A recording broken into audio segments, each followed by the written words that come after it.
ದೇವರು ಹೇಳಿದ ಸತ್ಯಂ ಪರಂ ಧೀಮಹಿ, ಭಗವಂತನ ಧ್ಯಾನ ನಾವು ಮಾಡಬೇಕು ಅಂತ ತೋರಿಸಿಕೊಟ್ಟ ಶ್ರೀಮದ್ ಭಾಗವತ ಗ್ರಂಥದ ಅಷ್ಟಮ ಸ್ಕಂದದ ಅಲ್ಲಿ ಉದ್ದಗಲಕ್ಕೆ ಧ್ಯಾನದ ಬಗ್ಗೆ ವಿಶ್ಲೇಷಣೆ ವಿವರಣೆಯನ್ನು ನೀಡಿದ್ದಾರೆ. ಮೊಸಳೆ ಆನೆಯ ಕಾಲನ್ನು ಎಳೆಯುವುದಿರಬಹುದು, ಅಥವಾ ಸಮುದ್ರ ಮಥನ ಇರಬಹುದು, ಮತ್ಸ್ಯಾವತಾರದ ಕಥೆ ಇರಬಹುದು. ಅದೆಲ್ಲ ಒಂದು ರೀತಿಯಲ್ಲಿ ನಮ್ಮ ಧ್ಯಾನಕ್ಕೆ ಸಂಬಂಧಪಟ್ಟ ವಿಷಯಗಳು. ಮೊಸಳೆ ಆನೆಯ ಕಾಲನ್ನು ಎಳೆಯುತ್ತದೆ. ಕಾಲು ಎಳೆಯುವುದು ಅಂತಂದರೆ ನಮ್ಮ ಶತ್ರುಗಳು ನಮ್ಮನ್ನು ಎಳೆಯುತ್ತಾರೆ. ಶತ್ರುಗಳು ಅಂದರೆ ಒಳಗೇ ಇರತಕ್ಕಂತಹ ಕಾಮಕ್ರೋಧಾದಿ ಶತ್ರುಗಳು. ಆನೆ ಅಂತಂದರೆ ಸ್ಥಿರವಾಗಿ ನಿಲ್ಲುವ ವಸ್ತು, ಅದನ್ನು ಎಳೆಯುತ್ತದೆ ಅಂತಂದರೆ ಈ ಜೀವ ಸ್ಥಿರವಾಗಿ ಧ್ಯಾನಕ್ಕೆ ಅಂತ ಕೂತರೆ ಎಳೆಯುವುದು ನಮ್ಮದೇ ಅಂತರಂಗದ ಶತ್ರುಗಳು. ಕಾಮ ಕ್ರೋಧ ಲೋಭ ಮೋಹಾದಿಗಳು ಆ ಒಳಗಿನ ಆ ಗಜೇಂದ್ರನನ್ನು, ಧ್ಯಾನ ಮಾಡುವ ಗಜೇಂದ್ರನನ್ನು ಕಾಲು ಹಿಡಿದು ಎಳೆದು ಧ್ಯಾನ ಮಾಡದ ಹಾಗೆ ಆಗುತ್ತೆ. ಆದರೂ ಅಷ್ಟು ಕಾಲು ಎಳೆದರೂ ಕೂಡ ಗಜೇಂದ್ರ ಪೂಜೆಯಿಂದ ವಂಚಿತನಾಗಲಿಲ್ಲ. ಪೂಜೆ ಮಾಡಿಯೇ ಸಿದ್ಧ. ಸಾಮಾನ್ಯವಾಗಿ ನಮಗೆ ರೋಗ ಬಂದರೂ ದೇವರ ಸ್ಮರಣೆ ಮಾಡಲಿಕ್ಕಾಗುವುದಿಲ್ಲ, ರೋಗ ಬಾರದಿದ್ದರೂ ದೇವರ ಸ್ಮರಣೆ ಮಾಡಲಿಕ್ಕಾಗುವುದಿಲ್ಲ. ಗಜೇಂದ್ರ ಏನಿದ್ರೂ ಭಗವಂತನ ಧ್ಯಾನ ಬಿಡಲಿಲ್ಲ, ಭಗವಂತನ ಆರಾಧನೆ ಮಾಡಿದ. ಈ ಗಜೇಂದ್ರನೂ ಕೂಡ ಹಾಗೆಯೇ ಎಂಥ ವಿಘ್ನಗಳು ಬರಲಿ ಭಗವಂತನನ್ನು ಮರೆಯಬಾರದು, ಭಗವಂತನ ಧ್ಯಾನ ಮಾಡಬೇಕು. ನಿರಂತರ ಧ್ಯಾನ ಮಾಡಿದರೆ ಭಗವಂತ ಒಲಿತಾನೆ. ಗಜೇಂದ್ರ ಇಲ್ಲಿಂದ ಕಳುಹಿಸಿದ ಜಲ, ಪತ್ರ, ಪುಷ್ಪ, ಫಲ, ತೋಯ ಭಗವಂತ ಸ್ವೀಕಾರ ಮಾಡಿದ. ದೇವರು ತಗೊಳ್ಳದಿದ್ದರೆ ನಾವು ಎಷ್ಟು ಹಾಕಿದರೂ ಅದು ಉಪಯೋಗಕ್ಕೆ ಬರುವುದಿಲ್ಲ. ಭಗವಂತನೇ ಯಮೈವೇಶ ವೃಣುತೆ ತೇನ ಲಭ್ಯ. ಭಗವಂತ ಆ ಗಜೇಂದ್ರನ ಪೂಜೆ ಬೇಕು ಅಂತ ಬಯಸಿದ. ಅವನು ಇಲ್ಲಿ ಕೊಟ್ಟರೆ ಅಲ್ಲಿ ಭಗವಂತ ಅದನ್ನು ಸ್ವೀಕಾರ ಮಾಡಿದ ಅಂತ. ನಮ್ಮ ಧ್ಯಾನ ಅನ್ನೋದು ಮುಖ್ಯ. ಅದು ನಿರಂತರ ನಮ್ಮ ಚಿಂತನೆ ಇದ್ದರೆ ಭಗವಂತ ಅದನ್ನು ಸ್ವೀಕಾರ ಮಾಡ್ತಾನೆ ಅಂತ. ಸಮುದ್ರ ಮಥನನೂ ಹಾಗೇನೆ. ಒಂದು ರೀತಿಯಲ್ಲಿ ಧ್ಯಾನ ಅಂತಂದರೆ ದೇವತೆಗಳು ದೈತ್ಯರು ಸೇರಿ ಮಾಡಿದರು, ಮಾಡಲಿಕ್ಕಾಗಲಿಲ್ಲ. ಕೊನೆಗೆ ಭಗವಂತನೇ ಆ ಹಗ್ಗವನ್ನು ಹಿಡಿದು ಮಥನೆ ಮಾಡುವ ಕಾರ್ಯವನ್ನು ತೊಡಗಿದ. ಅಂದರೆ ಒಳಗಿದ್ದ ಭಗವಂತನ ಧ್ಯಾನವನ್ನು ಭಗವಂತನೇ ಮಾಡಿಸಬೇಕು. ನರತೆ ತತ್ಕ್ರಿಯತೆ ಕಿಂಚನಾರೆ, ನಿನ್ನನ್ನು ಹೊರತು ನಾವೇನು ಮಾಡಲಿಕ್ಕಾಗಲ್ಲ. ಚಿತ್ರಮರ್ಚ, ನಿನ್ನ ಪೂಜೆ ನೀನೇ ಮಾಡು. ಇದೊಂದು ವಿಚಿತ್ರವಾದ ಪೂಜೆ ಅಂತ ಅದನ್ನು ವೇದಗಳು ಹೇಳಿದ ರೀತಿಯಲ್ಲಿ ಆ ಧ್ಯಾನ ನಾವು ಮಾಡಬೇಕು. ಭಗವಂತ ಧ್ಯಾನ ಮಾಡುವಾಗ ಮೊದಲು ವಿಷಗಳು ಬರ್ತದೆ, ನಮ್ಮೊಳಗಿರ್ತಕ್ಕಂತಹ ಕಶ್ಮಲಗಳು ಬರ್ತದೆ. ಅದರ ಮೇಲೆ ಮಧ್ಯ ಸ್ವಲ್ಪ ತಲೆತಿರುಗಲಿಕ್ಕೆ ಆರಂಭ ಆಗುತ್ತೆ. ಕೊನೆಗೆ ಲಕ್ಷ್ಮೀದೇವಿ ಅಮೃತ ಕೊನೆಗೆ ಬರುವಂಥದ್ದು ಅಂತ. ವೈವಸ್ವತ ಮನು, ಈ ಮನ್ವಂತರದ ಅಧಿಪತಿಯಾದ ಮನು, ಅವನು ಕೃತಮಾಲಾ ನದಿಗೆ ಬರ್ತಾನೆ ಸ್ನಾನಕ್ಕೆ ಅಂತ. ಸ್ನಾನಕ್ಕೆ ಬಂದವ ಸಂಧ್ಯಾವಂದನೆ ಮಾಡಿದ. ಬೊಗಸೆ ತುಂಬ ನೀರು ತೆಗೆದು ಸೂರ್ಯನ ಮೂಲಕ ಭಗವಂತನಿಗೆ ಸಮರ್ಪಣೆ ಮಾಡಬೇಕು. ನಮ್ಮ ಮೂಲ ಪುರುಷ ಮನು, ಅವನ ಸದಾಚಾರ ಹೇಗಿತ್ತು ಅಂತಂದರೆ ದಿನಾ ಸಂಧ್ಯಾವಂದನೆ ಮಾಡುವಂಥದ್ದು, ನದಿಯಲ್ಲಿ ಅವಗಾಹನೆ ಮಾಡುವಂಥದ್ದು, ನಿತ್ಯ ಸ್ನಾನಾನ್ನಿಕಾದಿಗಳನ್ನು ಮಾಡುವ ಸಂಪ್ರದಾಯ ಅದು ವೈವಸ್ವತ ಮನುವಿನದ್ದು. ನಮ್ಮದು ಪರಂಪರೆ ಮನುವಿನ ಪರಂಪರೆ ನಮ್ಮದು. ನಾವು ಮಾನವರು ಮನುವಿನ ಪರಂಪರೆಯಲ್ಲಿ ಬರುವ ನಾವು ಹೇಗಿರಬೇಕು ಅನ್ನೋದಂತಹ ಮಾಹಿತಿಯನ್ನು ವೈವಸ್ವತ ಮನು ನಮಗೆ ನೀಡಿದ್ದಾನೆ. ವೈವಸ್ವತ ಮನು ಸ್ವತಃ ನದಿಯಲ್ಲಿ ಅವಗಾಹನೆ ಮಾಡ್ತಿದ್ದ. ಮಾಡಬೇಕಾದ ಅವಶ್ಯಕತೆ ಏನೂ ಇಲ್ಲ. ಅವನು ಅಧಿಪತಿ, ಮನ್ವಂತರದ ಅಧಿಪತಿ ಮನು. ಆದರೂ ಮನನಶೀಲನಾದಂತಹ ಮನು ನಿತ್ಯ ಸ್ನಾನ ಮಾಡಿ ಅರ್ಘ್ಯಾದಿಗಳನ್ನು ಕೊಟ್ಟು ಭಗವಂತನ ಪ್ರೀತಿಯನ್ನು ಸಂಪಾದನೆ ಮಾಡ್ತಿದ್ದ. ನಿತ್ಯ ಸಂಧ್ಯಾವಂದನೆ ಬಿಡ್ತಿದ್ದ, ನಿತ್ಯ ಸ್ನಾನಾದಿಗಳನ್ನು ಬಿಡದೆ ಮಾಡ್ತಿದ್ದ ಅನ್ನೋದನ್ನು ಭಾಗವತ ನಮಗೆ ಹೇಳಿದೆ. ಬೊಗಸೆ ತುಂಬ ನೀರು ತೆಗೆದರೆ ಅವನ ಕೈಯಲ್ಲಿ ನೀರು ಬಂತಂತೆ. ನೀರಿನ ಜೊತೆಗೆ ಮೀನೂ ಬಂತು.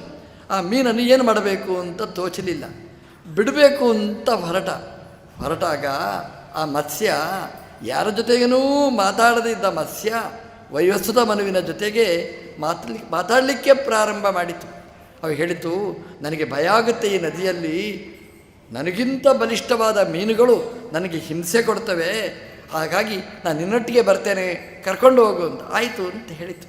ಆಲೋಚನೆ ಮಾಡಬೇಕಿತ್ತು, ಮಾತಾಡುವ ಮೀನಿದು, ಇದು ಸಾಮಾನ್ಯ ಮೀನು ಅಲ್ಲ, ಒಂದು ಸಾಮಾನ್ಯ ಮೀನು ಅಂತ ರಕ್ಷಣೆ ಮಾಡೋಣ ಅಂತ ಕರ್ಕೊಂಡು ಹೋದ. ಅದು ಮೀನಲ್ಲ, ಅದು ಭಗವಂತನೇ ಮೀನಿನ ರೂಪದಲ್ಲಿ ಮತ್ಸ್ಯಾವತಾರವಾಗಿ ಬಂದಿದ್ದಾನೆ. ನಿತ್ಯ ಸಂಧ್ಯಾವಂದನೆ ಮಾಡಿದರೆ ಏನು ಫಲ ಅಂತಂದರೆ, ಬೊಗಸೆಯಲ್ಲಿ ನೀರು ಬರುವುದಲ್ಲ, ಮೀನೇ ಬಂತು, ಮತ್ಸ್ಯಾವತಾರನೇ ಬಂತು, ದೇವರೇ ಬರ್ತಾನೆ ಅಂತ. ದಿನಾ ನಾವು ಮಾಡುವ ಪೂಜೆ ಪುನಸ್ಕಾರ ಅದಕ್ಕೆ ಮೆಚ್ಚಿ ಭಗವಂತ ವೈವಸ್ವತ ಮನುವಿನ ಬೆನ್ನ ಹಿಂದೆ ಬಂದ. ನಮ್ಮ ಬೆನ್ನ ಹಿಂದೆನೂ ಭಗವಂತ ಬರ್ತಾನೆ. ದಿನಾ ಮಾಡುವ ಸತ್ಕರ್ಮಗಳಿಗೆ ಪ್ರೀತನಾಗಿ ದೇವರು ಬರ್ತಾನೆ ಅಂತ ಅದನ್ನು ಕಲಶದಲ್ಲಿ ಹಾಕಿ ಇಟ್ಕೊಂಡು ಬರ್ತಾನೆ. ಮನೆಗೆ ಬಂದರೆ ಮೀನು ಹೇಳಿತು, ನನಗೆ ಸಾಕಾಗುವುದಿಲ್ಲ ಜಾಗ ಅಂತ ಮನೆಯ ಪಾತ್ರೆ, ದೊಡ್ಡ ಪಾತ್ರೆಯನ್ನು ಇಟ್ಟ. ಮಧ್ಯರಾತ್ರಿಯಲ್ಲಿ ಮತ್ತೆ ಹೇಳಿತು ಮೀನು, ಜಾಗ ಸಾಕಾಗುವುದಿಲ್ಲ ಅಂತ ದೊಡ್ಡ ಪಾತ್ರೆ ಇಟ್ಟ. ಕೆರೆ ಇಟ್ಟುಕೊಂಡ, ಕೆರೆನೂ ಚಿಕ್ಕದಾಯಿತು. ನದಿಯಲ್ಲಿ ಬಿಟ್ಟ, ನದಿಯೂ ಚಿಕ್ಕದಾಯಿತು. ಕೊನೆಗೆ ಸಮುದ್ರದಲ್ಲಿಯೇ ಬಿಡ್ತಾನೆ. ನಮ್ಮ ಉಪಾಸನೆ ಹೇಗಿರಬೇಕು ಅಂತಂದರೆ ಹಾಗೆ ಮೀನಿನ ಹಾಗಿರಬೇಕು. ದಿನ ದಿನ ದಿನ ಮೀನು ಬೆಳೆಯಿತು. ಮೀನು ಅಂತಂದರೆ ದೇವರ ಉಪಾಸನೆ, ಅದು ಬೆಳೆಯಿತು. ದಿನ ದಿನಕ್ಕೆ ಬೆಳವಣಿಗೆ ಆಗಬೇಕೇ ಹೊರತು ಕಡಿಮೆ ಆಗಬಾರ್ದು. ನಮ್ಮದು ಹೇಗಿರ್ತದೆ ಅಂತಂದರೆ, ಉಪನಯನಾದ ದಿವಸ ಭಾರೀ ಜಪ ಅನ್ನಿಕ, ಉಪಕರ್ಮ ತನಕ ಚೂರು ಚೂರು ಚೂರು ಕಡಿಮೆ ಆಗ್ತದೆ. ಮತ್ತು ಮದುವೆ ಆಗುವಾಗ ಸಂಧ್ಯಾ ವಂದನೆ ನಿಲ್ಲು. ಹಾಗಾಗಬಾರ್ದು. ನಮ್ಮದು ಕಡಿಮೆ ಕಡಿಮೆ ಕಡಿಮೆ ಆಗಬಾರ್ದು. ದಿನ ದಿನ ಸಂಧ್ಯಾ ವಂದನೆ ಬೆಳೀಬೇಕು. ಮೀನು ಬೆಳೆಯಿತು, ಮೀನು ಬೆಳೆದದ್ದಲ್ಲ, ವೈವಸ್ವತ ಮನುವಿನ ಉಪಾಸನೆ ಅದು ಬೆಳೆಯಿತು ಅಂತ ಭಾಗವತ ಉಲ್ಲೇಖ ಮಾಡ್ತದೆ. ಸಮುದ್ರದಲ್ಲಿ ಬಿಟ್ಟರೆ ಆ ಮತ್ಸ್ಯ ಹೇಳಿತಂತೆ, ನಾನು ಬಿಟ್ಟು ಹೋಗ್ತೀಯಾ, ನಿನ್ನನ್ನು ಕರ್ಕೊಂಡು ಹೋಗಲಿಕ್ಕೆ ನನಗೆಲ್ಲಿ ಶಕ್ತಿ, ದೇವರೇ ನನಗೆ ಗೊತ್ತಿಲ್ಲದೆ ಮೀನು ಅಂತ ಕರ್ಕೊಂಡು ಹೋದೆ, ದೇವರು ಅಂತ ಗೊತ್ತಿಲ್ಲ, ಇದು ಸಮುದ್ರಕ್ಕಿಂತಲೂ ಬೃಹತ್ತಾದ ಗುಣಸಾಗರ, ಗುಣಸಮುದ್ರ ನೀನು ಅಂತ ವರ್ಣನೆ ಮಾಡಿದರೆ ಆ ಮೀನು ಹೇಳಿತು, ನೋಡು, ನಿನ್ನ ಕಷ್ಟಕಾಲದಲ್ಲಿ ನಾನು ಉದ್ಧಾರ ಮಾಡಲಿಕ್ಕೆ ಬಂದವ. 7 ದಿನಗಳಲ್ಲಿ ಮಳೆ ಧಾರಾಕಾರವಾಗಿ ಸುರಿದು ಎಲ್ಲ ಕಡೆ ಜಲಪ್ರಳಯ ಆಗುತ್ತೆ. ಚಿಂತೆ ಮಾಡಬೇಡ, ಇದೇ ದೋಣಿ ನಿನ್ನ ಮುಂದೆ ಬರ್ತದೆ. ಆ ದೋಣಿಯಲ್ಲಿ ಎಲ್ಲ ಸಾಮಗ್ರಿಗಳನ್ನು ಇಟ್ಟು ಕೂಡು, ನಿನಗೆ ಭಯ ಇಲ್ಲ. ಸಪ್ತರ್ಷಿಗಳು ಈ ದೋಣಿಯಲ್ಲಿ ಕೂತಿರ್ತಾರೆ. ಈ ದೋಣಿ ಮುಂದೆ ಸಾಗಬೇಕು, ಅದು ಎಳ್ಕೊಂಡು ಹೋಗಬೇಕಾದ್ರೆ ಯಾರು ಅಂತ ಆಲೋಚನೆ ಮಾಡಬೇಡ, ನಾನೇ ಎಳ್ಕೊಂಡು ಹೋಗ್ತೇನೆ. ನನ್ನನ್ನು ಆ ದೋಣಿಗೆ ಕಟ್ಟು, ನಿನ್ನನ್ನು ಇಡೀ ಪ್ರಳಯ ಕಾಲ ಇಡೀ ನಿನ್ನನ್ನು ರಕ್ಷಣೆ ಮಾಡ್ತೇನೆ, ಮುಂದಿನ ಮನ್ವಂತರಕ್ಕೆ ಅಣಿ ಮಾಡ್ತೇನೆ ಅಂತ ಹೇಳಿತು. ಸರಿ ನೋಡು ಅಂತ ಹೇಳಿ ಆ ಮೀನು ಹೋಯಿತು. 7ನೇ ದಿನದಲ್ಲಿ ಮಳೆ ಧಾರಾಕಾರವಾಗಿ ಸುರಿಯಿತು. ಅದೇ ದೋಣಿಯನ್ನು ಹತ್ತಿದ, ಸಪ್ತರ್ಷಿಗಳ ಜೊತೆಗೆ ಕೂಡಿದ, ಎಲ್ಲ ಸಾಮಗ್ರಿಗಳನ್ನು ಕಟ್ಟಿಕೊಂಡು ಬಂದ. ಆ ಮೀನನ್ನು ದೋಣಿಗೆ ಕಟ್ಟಿದ. ಮೀನು ಆ ದೋಣಿಯನ್ನು ಎಳ್ಕೊಂಡು ಹೋಯಿತು. ಮತ್ಸ್ಯ ಪುರಾಣವನ್ನು ಹೇಳಿತು. ಅವನು ಹೇಳಿದ್ದು ಪುರಾಣವೇ ಮತ್ಸ್ಯ ಪುರಾಣ ಆಯಿತು. ಮತ್ಸ್ಯರೂಪಿಯಾಗಿ ಭಗವಂತನಿಂದ ನಿರಂತರ ಪ್ರಳಯ ಇಡೀ ಪಾಠ ಕೇಳುವ ಯೋಗ. ಇಡೀ ಜಗತ್ತು ನಿದ್ರೆ ಮಾಡುವಾಗ ಎಚ್ಚೆತ್ತುಕೊಂಡದ್ದಷ್ಟೇ ಅಲ್ಲ, ಭಗವಂತನ ಬಗ್ಗೆ ಜಾಗೃತಿಯ ದೊಡ್ಡ ಯೋಗ ಅವನಿಗೆ ಸಿಕ್ಕಿತು ಅಂತ ಭಾಗವತ ಹೇಳಿತು. ನಮ್ಮದೂ ಅಷ್ಟೇ. ದೋಣಿ ಅಂತಂದರೆ ದೇವರು ಕೊಟ್ಟ ದೋಣಿ, ಅಂದರೆ ಇದೇ ಶರೀರನೇ ದೇವರು ಕೊಟ್ಟ ದೋಣಿ. ಈ ದೋಣಿಯಲ್ಲಿ ಸಪ್ತರ್ಷಿಗಳನ್ನು ಇಟ್ಟಿದ್ದಾನೆ. ಸಪ್ತರ್ಷಿಗಳು ಅಂತಂದರೆ 7 ಇಂದ್ರಿಯಗಳು. 6 ಇಂದ್ರಿಯ ಇದೆ, 7 ಇಂದ್ರಿಯ ಯಾವುದು ಅಂತ ನಮಗೆ ತಲೆಬಿಸಿ. ಆ 7 ಇಂದ್ರಿಯ ಯಾವುದು ಅಂತಂತಂದರೆ ಮನೋಬುದ್ಧಿ ಇತು, ಶ್ರೋತ್ರ ಚಕ್ಷು ಸ್ಪರ್ಶನಂಚ ರಸನಂಗ್ರಾಣಮೇವಚ 5 ಹೊರಗಿನ ಇಂದ್ರಿಯ ಆದರೆ, ಮನಸ್ಸು ಬುದ್ಧಿ ಅನ್ನುವಂತಹ 2 ಇಂದ್ರಿಯಗಳು ಒಳಗಿನ ಇಂದ್ರಿಯಗಳು. 7 ಇಂದ್ರಿಯಗಳು. ಆ 7 ಇಂದ್ರಿಯಗಳು ಅಂದರೆ ಸಪ್ತರ್ಷಿಗಳ ಹಾಗೆ ಜ್ಞಾನವನ್ನು ಕೊಡುವವರು. ಅವರ ಜೊತೆಗೆ ಈ ದೋಣಿಯಲ್ಲಿ ಸಾಗಬೇಕು. ದೋಣಿ ಸಾಗಬೇಕಾದರೆ ಆ ವೈವಸ್ವತ ಮನು ಅದಕ್ಕೆ ಮೀನನ್ನು ಕಟ್ಟಿದ. ಈ ದೋಣಿಗೂ ಕೂಡ ಭಗವಂತನ ಜೋಡಣೆ ಮಾಡಬೇಕಾದ್ದು. ಭಗವಂತ ಇಲ್ಲಿದ್ದಾನೆ ಅಂತ ನಾವು ಅನುಸಂಧಾನ ಮಾಡಿದರೆ ಆ ಮೀನು ಕರ್ಕೊಂಡು ಹೋದಾಗೆ ಈ ದೋಣಿಯನ್ನು ಕೂಡ ನಮ್ಮನ್ನು ಪ್ರಳಯ ಇಡೀ ಲಯ ಇಡೀ ಅಜ್ಞಾನದ ಕಾಲದಲ್ಲಿ ನಮ್ಮನ್ನು ಜ್ಞಾನ ಕೊಟ್ಟು ಅದು ರಕ್ಷಣೆ ಮಾಡ್ತಾನೆ ಅನ್ನುವ ಅನುಸಂಧಾನ ನಾವು ಮಾಡಬೇಕಾದ್ದು. ನವಸ್ಕಂದದಲ್ಲಿ ರಾಜರುಗಳ ಪರಿಚಯ ನಮಗೆ ಮಾಡಿಸಿಕೊಡ್ತಾರೆ. ಈ ದೇಶವನ್ನು ಆಳಿದ ರಾಜರು ಹೇಗೆ ದೇಶವನ್ನು ಆಳಿದ್ದಾರೆ, ಅವರ ಚಿಂತನೆ ಹೇಗಿತ್ತು ನೋಡಲಿಕ್ಕೆ ಅವರು ರಾಜರು. ಆದರೆ ಭಗವಂತನ ಅನುಸಂಧಾನ ಬಿಡಲೇ ಇಲ್ಲ. ದೇವರ ಪೂಜೆ, ಪಾಠ, ಪ್ರವಚನ ಎಲ್ಲಿಯೂ ಕೊರತೆ ಇರಲಿಲ್ಲ. ನಮ್ಮ ರಾಜರ ಭವ್ಯವಾದ ಪರಂಪರೆ ಹಾಗೆ.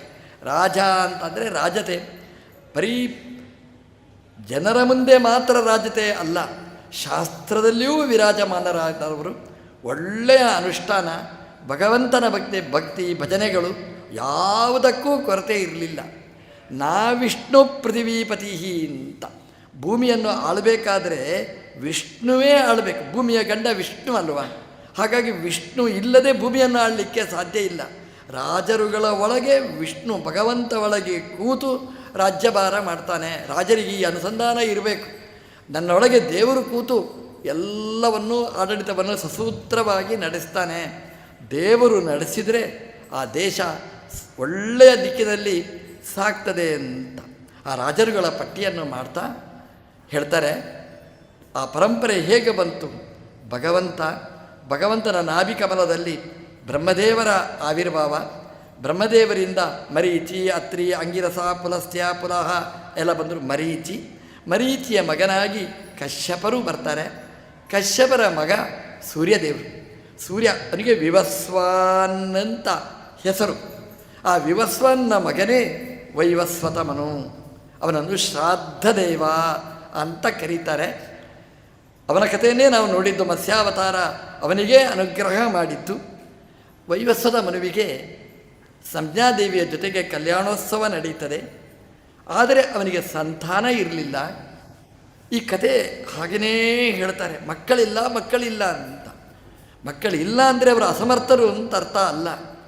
ಅವರಿಗೆ ಯಜ್ಞದ ಪ್ರಸಾದ ರೂಪವಾದ ಸಂತಾನ ಬೇಕು ಅಂತ ಅದರ ಅರ್ಥ.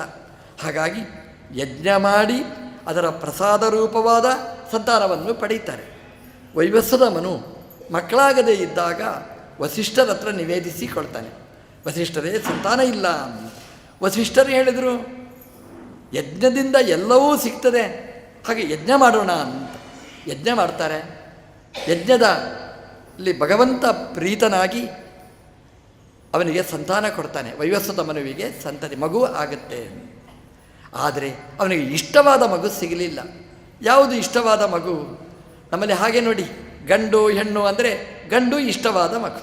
ಅಯ್ಯೋ ಹೆಣ್ಣು ಮಗ ಆಯಿತು ಅಂತ.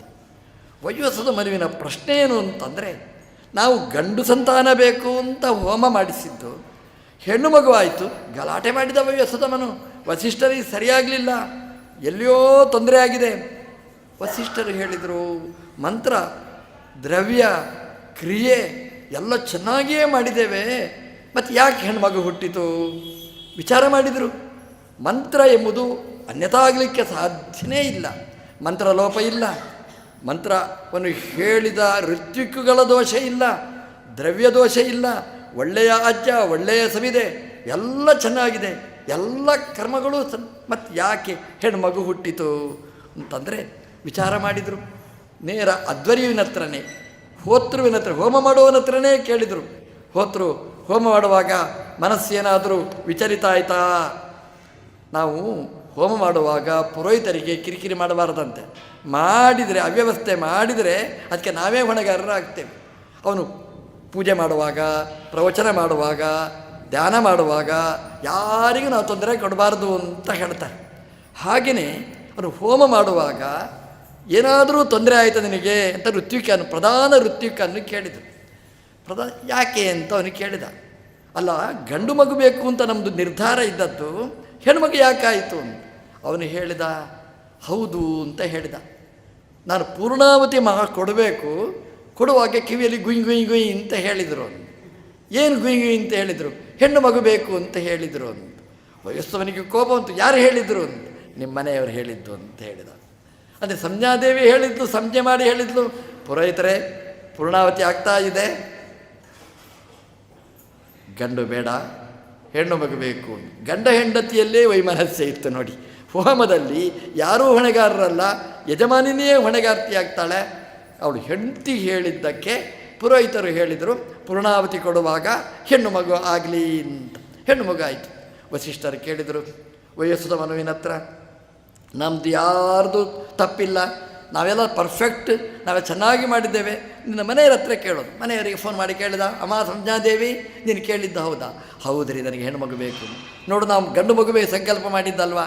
ಹೌದ್ರಿ, ಹೆಣ್ಣು ಬೇಕು. ವಯಸ್ಸವನು ಹೇಳಿದ, ಗಲಾಟೆ ಮಾಡಿದ, ವಸಿಷ್ಠರೇ ಇದು ಆಗುವುದಿಲ್ಲ, ಗಂಡೇ ಬೇಕು. ಗಂಡಸರು ಯಾವುದು ಗಂಡಸರ ತನ ಬಿಟ್ಟು ಕೊಡುವುದಿಲ್ಲ ಅವರು ಹೇಳಿದರು ಗಂಡು ಮಗುವೇ ಬೇಕು. ವಸಿಷ್ಠರು ಹೇಳಿದರು ನೆಕ್ಸ್ಟ್ ಇದ್ದು ಗಂಡಾಗುವುದಾ ಅಂತ. ಅದಾಗುವುದಿಲ್ಲ, ಈಗ ಬಂದದ್ದೇ ಗಂಡಾಗಬೇಕು. ಎಂಥ ಗಂಡ ಅಂತ ನೋಡಿ ಪುರೋಹಿತರಿಗೆ. ಯಾರೋ ಮಾಡಿದ ಅನ್ಯಾಯ, ಯಾರೋ ತಲೆ ಕೊಡಬೇಕಾಯಿತು. ವಯಸ್ಸವನು ಹೇಳಿದ ಗಂಡು ಮಗು ಬೇಕು. ವಸಿಷ್ಠರು ಹೇಳಿದರು ಚಿಂತೆ ಮಾಡಬೇಡ, ಇನ್ನೊಂದು ಆಹುತಿ ಕೊಡೋಣ, ಹೋಮ ಮಾಡೋಣ, ದೇವರ ಹತ್ರ ಪ್ರಾರ್ಥನೆ ಮಾಡೋಣ. ಆಯಿತು ಅಂತ ಹುಟ್ಟಿದ ಮಗು ಹೆಣ್ಣು. ವಸಿಷ್ಠರ ಮಂತ್ರಶಕ್ತಿ ಅದು ಎಷ್ಟು ಅಂತಂದರೆ ನೋಡಿ, ಸಂತಾನ ಇರಲಿಲ್ಲ, ಮಂತ್ರ ಸಂತಾನವನ್ನು ಕೊಟ್ಟಿತು. ಆ ಸಂತಾನ ಹೆಣ್ಣಾಯಿತು, ಗಂಡಾಗಬೇಕು ಅಂತ ಹೇಳಿದರು. ಮಂತ್ರಶಕ್ತಿಯಿಂದ ಹೆಣ್ಣು ಗಂಡಾಯಿತು. ವಸಿಷ್ಠರ ಮಂತ್ರದ ಶಕ್ತಿ ಅಂದರೆ ಅಷ್ಟು, ಮಂತ್ರಕ್ಕೇ ಶಕ್ತಿ. ವಸಿಷ್ಠರ ಮಂತ್ರದ ಶಕ್ತಿ ಅಂತಂದರೆ ಅದು ವಿಶಿಷ್ಟವಾದ್ದು. ಆದ್ದರಿಂದ ಹೆಣ್ಣು ಹೋಯಿತು, ಗಂಡಾಯಿತು. ಅದು ಪ್ಲಾಸ್ಟಿಕ್ ಸರ್ಜರಿ ಅಲ್ಲ, ಮಂತ್ರ ಸರ್ಜರಿ. ಆ ಮಂತ್ರಕ್ಕೆ ಅಷ್ಟು ತಾಕತ್ತಿತ್ತು. ಹೆಣ್ಣು ಹೋಗಿ ಗಂಡು ಮಗುವಾಯಿತು. ಸುದ್ಯುಮ್ನ ಅಂತ ಹೆಸರಿಡ್ತಾರೆ ಆ ಮಗುವಿಗೆ. ಅದು ಮೊದಲು ಇಳ ಅಂತ ಹೆಸರಿಟ್ಟಿದ್ರು ಹೆಣ್ಣು ಮಗುವಾದಾಗ. ಯಾವಾಗ ಗಂಡಾಯಿತು ಸುದ್ಯುಮ್ನ. ಹೇಗೆ ಕರಿಬೇಕು? ಇಳ ಅಂತ ಕರಿಬೇಕಾ, ಸುದ್ಯುಮ್ನ ಅಂತ ಕರಿಬೇಕಾ? ಈಗ ಗಂಡು ಸುದ್ಯುಮ್ನ ಅಂತ ಕರೆದರು. ವಯಸ್ಸು ಮನೆಗೆ ಸಂತೋಷ ಆಯಿತು. ತನ್ನ ಉತ್ತರಾಧಿಕಾರಿ ಸುದ್ಯುಮ್ನ